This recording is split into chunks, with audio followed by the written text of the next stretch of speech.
কলগাছিয়াত অৱস্থিত বৰপেটা অসামৰিক চিকিৎসালয়ৰ এটা সফল কাহিনী।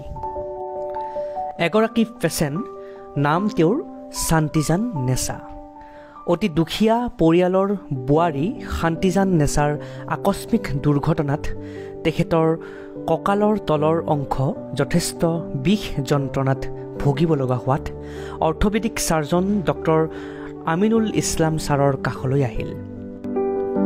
ছাৰৰ সুচিকিৎসাৰে তেখেতক চিকিৎসা কৰোৱাত টোটেল হিপ ৰিপ্লেচমেণ্ট কৰিব লাগিব বুলি তেখেতক জানিবলৈ দিলে। টোটেল হিপ ৰিপ্লেচমেণ্ট হ'ল অৰ্থপেডিক বিভাগৰ অতি গুৰুত্বপূৰ্ণ আৰু এক জটিল অস্ত্ৰোপচাৰ, যিটো যথেষ্ট ব্যয়বহুল এক অস্ত্ৰোপচাৰ। ডক্টৰ আমিনুল ইছলাম ছাৰে অস্ত্ৰোপচাৰৰ বাবে শান্তিজান নেছাক বৰপেটা অসামৰিক চিকিৎসালয় কলগাছিয়াত ভৰ্তি হ'বলৈ পৰামৰ্শ দিলে। সেই মৰ্মে ৰোগীৰ পৰিয়ালৰ লোকেও শান্তিজান নেছাক বৰপেটা অসামৰিক চিকিৎসালয় কলগাছিয়াত ভৰ্তি কৰালে। শান্তিজান নেছাৰ আয়ুষ্মান কাৰ্ড থকাৰ হেতুকে তেখেতে আয়ুষ্মান কাৰ্যালয়লৈ আহি কাৰ্যালয়ৰ কৰ্তৃপক্ষৰ দ্বাৰাই ৰেজিষ্ট্ৰেশ্যন কৰালে। যিহেতু এই অস্ত্ৰোপচাৰটো যথেষ্ট ব্যয়বহুল আছিল, সেয়েহে আয়ুষ্মানৰ যোগেৰে গোটেই অপাৰেশ্যনটোৰ খৰচ বিনামূলীয়া হৈ পৰে। আয়ুষ্মান কাৰ্ডৰ জৰিয়তে প্ৰায় 1,06,000 টকাৰ সুবিধা অমৃত ফাৰ্মাচীৰ পৰা ল'বলৈ সক্ষম হয়। আটাইতকৈ গৌৰৱৰ বিষয় এইটোৱে যে অসমৰ চিভিল হস্পিটেলবোৰৰ ভিতৰত প্ৰথমবাৰৰ বাবে বৰপেটা অসামৰিক চিকিৎসালয় কলগাছিয়াত টোটেল হিপ ৰিপ্লেচমেণ্ট এই জটিল অস্ত্ৰোপচাৰটো কৰিবলৈ সক্ষম হৈছে। এই সম্পূৰ্ণ সফল কাহিনীটো জানোৱা হওক চিকিৎসালয়খনৰ superintendent doctor Nekibuddin Ahmed sir আৰু orthopaedic surgeon doctor Aminul Islam ছাৰৰ পৰা। শান্তিজান নেছা আমাৰ ইয়াৰ বৰপেটা চিভিল হস্পিটেলত ভৰ্তি হৈছিলে। তেখেতক প্ৰথমবাৰৰ বাবে চিভিল হস্পিটেলত টোটেল হিপ ৰিপ্লেচমেণ্ট চাৰ্জাৰী কৰা হৈছে। আজি তেখেতক চিট দিয়া হৈছে। এই ক্ষেত্ৰত আমাৰ ডক্টৰ আমিনুল তেখেতে চাৰ্জন, তেখেতৰ এটা আমাৰ হস্পিটেল সুনাম কৰি আছে। এতিয়া কথাটো হ'ল অলপ আমাক ক'লে ভাল হয়, তেনেকৈ কেছ আৰু ইয়াতে মই দেখা পাইছোঁ যে আমাৰ আয়ুষ্মানৰ বহুত বেছ টিকা লগা আছে। গতিকে মই আয়ুষ্মানৰ অলপ বুলি কিমান টকা খৰচ হৈছে, কি হৈছে বৰ্তমান আপুনি অলপ ক'লে ভাল, কেনেকৈ পেচেণ্ট আহিলে, কেনেকৈ আপুনি ডায়েগন'জ কৰিলে, কেনেকৈ সিদ্ধান্ত ল'লে আলোচনা কৰিলে। একচুৱেলি এওঁ আহিছিলে মোৰ চেম্বাৰত মানে 2 মাহমান আগত, মানে বাইলেটাৰেল মানে দুয়ো চাইডৰ হিপ জইণ্ট প্ৰব্লেম। কিন্তু মই তেওঁৰ আগত ৰিপৰ্ট পাতি যিবোৰ দেখি আছে দেখিলোঁ, দেখাৰ পিছত মোৰ লাগিলে এইটো মানে এটা টিপিকেল কেছ মানে হিপ জইণ্ট মানে এভিয়ান মানে স্ক্লেৰ'চিছ বুলি কয়। দুটা হিপ জইণ্ট বেয়া হৈছে, গতিকে টোটেল হিপ ৰিপ্লেচমেণ্ট কৰাৰ বাহিৰে বেলেগ কোনো ৰাস্তা নাই। গতিকে তেওঁ মোক ক'লোঁ তেনেধৰণে কথা, এইটো মই অপাৰেশ্যন কৰাই দিম, যদি আয়ুষ্মান আছে তেনেহ'লে মই তোমাৰ লগত পইচা পাতি নালাগে, মানে এনেকৈ হৈ যাব।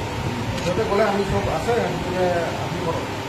গতিকে সেইটো হিচাপত তেওঁলোকে আহিলে, মই চাৰ্জাৰীটো কৰিলোঁ, মানে টোটেল হিপ ৰিপ্লেচমেণ্ট কৰিলোঁ।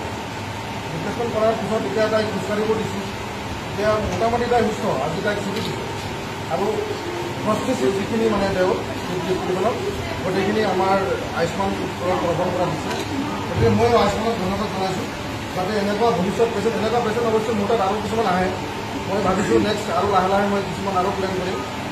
গতিকে মই সিহঁতক পাৰ্টিকো মই ধন্যবাদ দিছোঁ, মোৰ ওপৰত মানে বিশ্বাস কৰাৰ কাৰণে।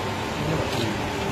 এতিয়া আমাৰ আয়ুষ্মানৰ ফালৰ পৰা অলপ জনালে ভাল, কিমান টকা আপোনালোকৰ ফালৰ পৰা খৰচ দিছে, কিমান টকা দিছে। আমাৰ আয়ুষ্মান যেতিয়া পেচেণ্টটো আয়ুষ্মানত ভৰ্তি হৈছোঁ, তেতিয়া বস্তুটো আমি প্ৰভাইড কৰিছোঁ। আয়ুষ্মানৰ এইটো আপোনাৰ টোটেল এক্সপেঞ্চ আপোনাৰ 95,000 বা মাজত হৈছে। মানে টোটেল পেকেজটো 1,06,000 টকাৰ মানে পেকেজ আছিলে।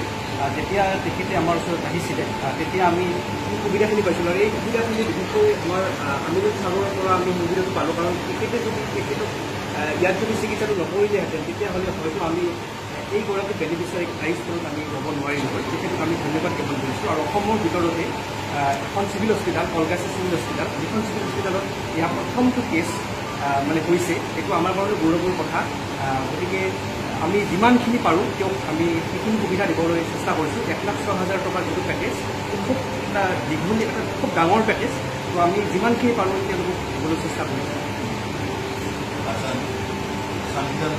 আপোনাৰ কওকচোন আপোনাৰ কেনেকুৱা লাগিল হস্পিটেলত থাকি কেনেকুৱা পালে হস্পিটেলত কেনেকুৱা অনুভৱ অলপ যদি অসমীয়া বেমাৰী ক'লে অলপ কেনেকুৱা লাগিল হস্পিটেল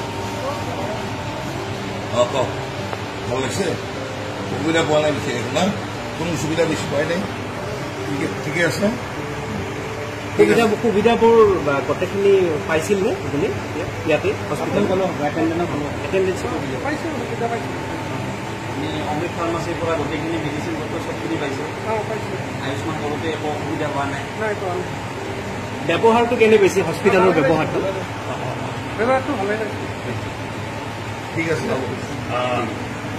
আকৌ ভৱিষ্যতে চিকাগোত আহিব লাগিব নেক্সট কৰিব লাগিব এইটো কৰিম 3 মাহ 4 মাহ পিছত সেইটো কৰিম এতিয়া আমি আজি এখেতক এখন চুটি কাগজ এখন ঔষধ চুকত লিখা আছে সেইখিনি ঔষধ খাই থাকিলে হ'ল ৰেগুলাৰ চেকআপত আহিলে হ'ল কিবা অসুবিধা পালে আমাক জনালে ধন্যবাদ